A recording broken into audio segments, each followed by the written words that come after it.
पुष्पांजलि मेंसवेयर का एक और प्रतिष्ठान दूल्हा हाउस कंप्लीट और परफेक्ट वेडिंग कलेक्शन की हो गई है ग्रैंड ओपनिंग। शादी ब्याह की खरीदी के लिए चले आइए अब हमारे नए प्रतिष्ठान में, जहां आपको मिलेगा कोट सूट, ब्लेजर, शेरवानी के साथ ब्लैकबेरी कंपनी के किफ़ायती जैकेट और सूट ब्लेजर, मान्यवर कंपनी के branded kurta pyjama, jacket, safa mojari, dupatta, party wear, Indo western का एक से बढ़कर एक कलेक्शन। हमारा पता है दादाबाड़ी स्कूल के पीछे इतवारी बाजार के पास बालाघाट। संपर्क करें 9425138551।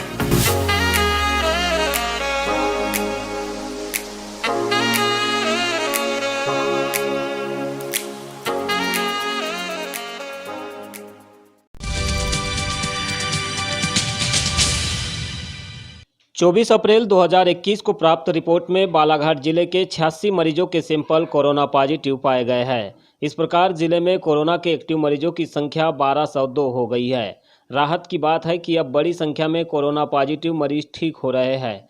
24 अप्रैल को 120 कोरोना पॉजिटिव मरीजों के ठीक हो जाने पर उन्हें अस्पताल से छुट्टी दे दी गई है। मुख्य चिकित्सा एवं स्वास्थ्य अधिकारी डॉक्टर मनोज पांडे ने बताया कि बालाघाट जिले में 24 अप्रैल 2021 तक कुल 5,895 मरीज कोरोना पॉजिटिव पाए गए हैं। इनमें से 4,661 मरीज ठीक होकर अपने घर जा चुके हैं। 24 अप्रैल को 120 मरीजों के ठीक होने पर उन्हें डिस्चार्ज कर दिया गया। 24 अप्रैल को कोरोना के 2 मरीज की मृत्यु हुई है। इस प्रकार जिले में 24 अप्रैल तक 32 मरीजों की मृत्यु हो चुकी है। कोरोना पॉजिटिव 1202 मरीजों में से 901 मरीजों को होम आइसोलेशन में रखा गया है। 56 मरीजों को अस्पताल के आइसोलेशन बेड पर रखा गया है, जबकि 230 मरीजों को ऑक्सीजन सप्लाई वाले बेड पर और 15 मरीजों को आईसीयू में रखा गया है।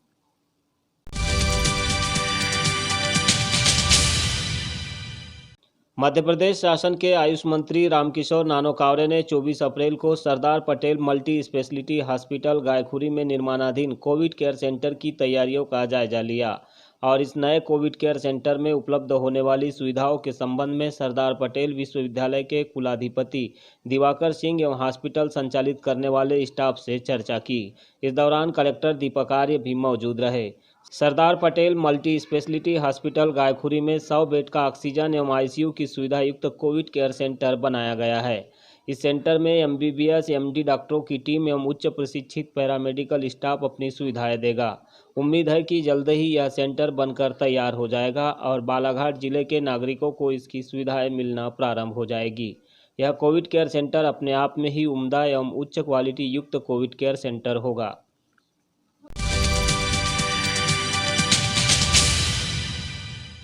कोरोना संक्रमण के निरंतर बढ़ते प्रभाव को देखते हुए वारासिवनी के डोंगरिया में मौलाना आज़ाद एजुकेशन सोसाइटी के द्वारा संचालित कायदी मदरसे को कोविड केयर सेंटर या फिर क्वारंटाइन सेंटर बनाने के लिए जिला प्रशासन से गुजारिश की गई है।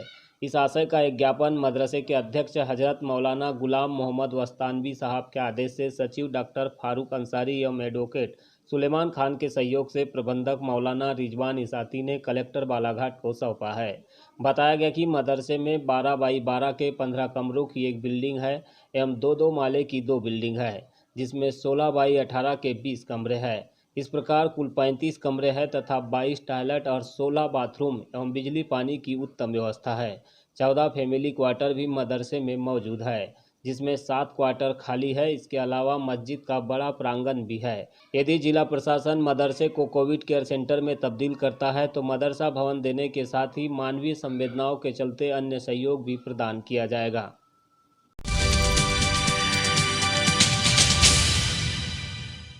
कोरोना संकट के बीच एक बार फिर प्रबुद्ध तथागत फाउंडेशन के द्वारा बेसहारा और गरीबों की मदद के लिए खाद्यान्न किट उपलब्ध कराने का जिम्मा उठाया गया है। इसी कड़ी में फाउंडेशन के द्वारा नगर मुख्यालय के समीप देवटोला में डेरा जमा कर निवास कर रहे लोगों को राशन किट का वितरण किया गया, जिसमें आटा, दाल, तेल, नमक, आलू, प्याज शामिल है। गौरतलब है कि कोरोना संक्रमण के बढ़ते प्रभाव के चलते कई परिवारों का काम धंधा बंद हो गया है। वहीं गरीब और खानाबदोश परिवारों के सामने भूखे रहने की नौबत आ गई है। इसी को ध्यान में रखते हुए फाउंडेशन के द्वारा एक बार फिर लॉकडाउन की मार से जूझ रहे परिवारों को राशन किट मुहैया कराई जा रही है।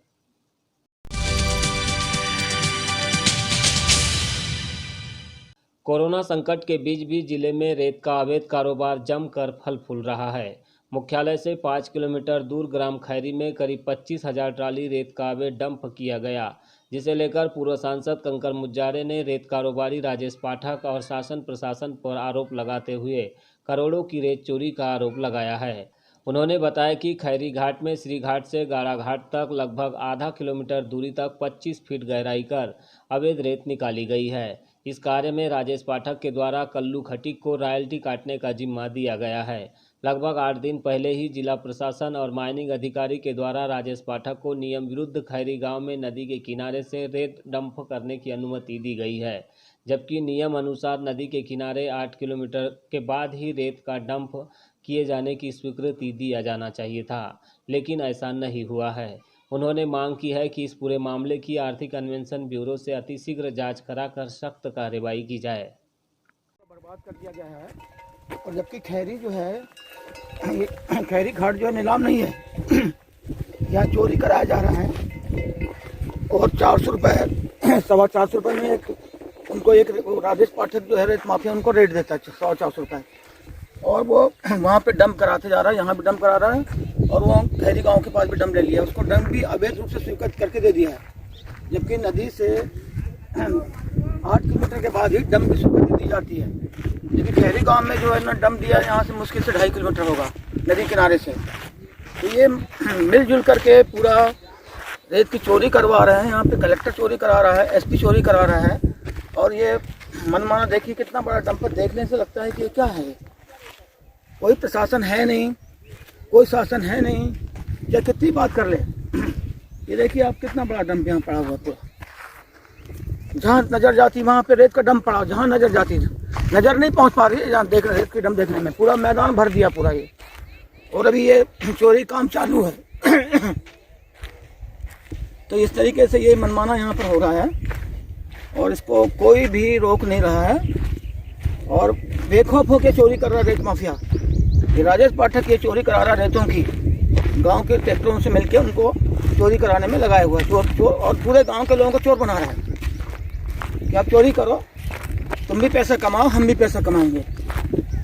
राजेश पाठक का ये जो है, इसकी जांच करके और राजेश पाठक के खिलाफ में FIR दर्ज करना चाहिए, और उसके खिलाफ कार्रवाई करना चाहिए, उसका ठेका निरस्त करना चाहिए।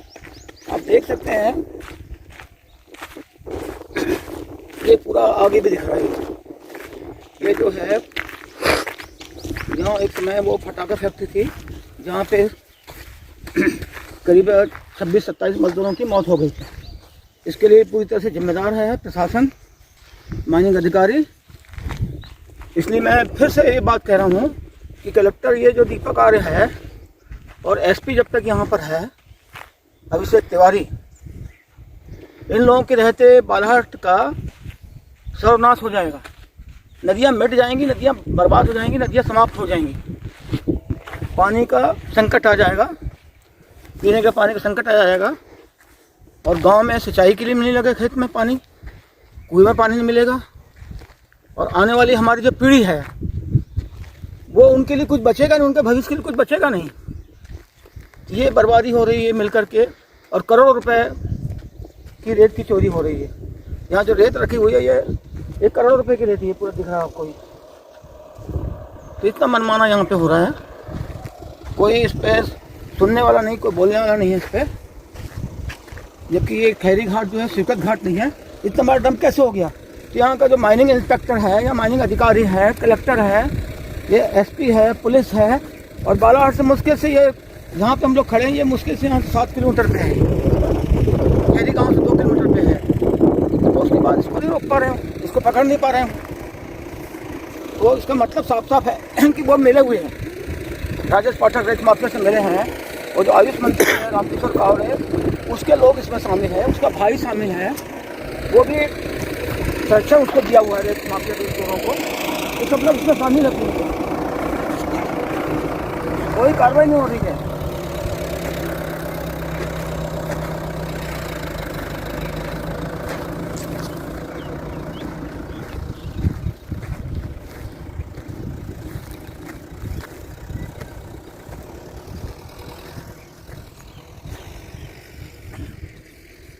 अब ये यहाँ से देख रहे हैं आप, ये कितना बड़ा ढेर दिख रहा है। यहीं पे तो कम से कम ये पूरे इसमें 1000 से डंपर से ज़्यादा, 1000 ट्रैक्टर ज़्यादा